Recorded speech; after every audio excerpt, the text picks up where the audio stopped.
तापर मु डाली रे निया छुंक देई आज किछि नुआ करी बोली भाभी देली। रेडी हो गला हमर।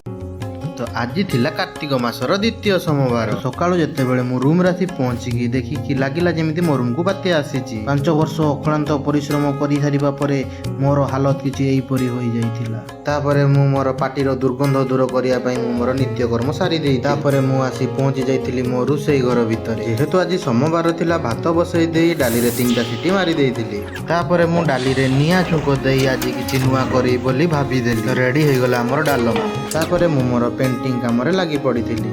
प्रथमे मु पेंसिल स्केच करी तापरे बैकग्राउंड को कलर करिवार लागी पड़ा। बाहर बात्यार डाक शुणी मु बाहर को धाई आस मार्केट जीवी भाबिला बेलको मो साइकेल रो ई अवस्था। तापरे मु चाली चाली बाहर को बाहरी आस मु आसी गोटे दुकान रे पहुंची जाई। सेठी पहुंची मु एटा कोन ऑर्डर करथिले आपण माने कमेंट रे निश्चय जणाइबे। तापरे मो भाई को कहिथिली कि मते 5टा मुढी पुरा दियो काहे कि नागो को बात्या आसुची। तापरे मु एते बड़ बड़ मुढी मुरा हाथ रे टेकी आनी रूम रे पहुंची जाई। शेष पर्यंत मो वीडियो देखिथिबारो धन्यवाद। वीडियोटी भल लागिथिले लाइक करिवे।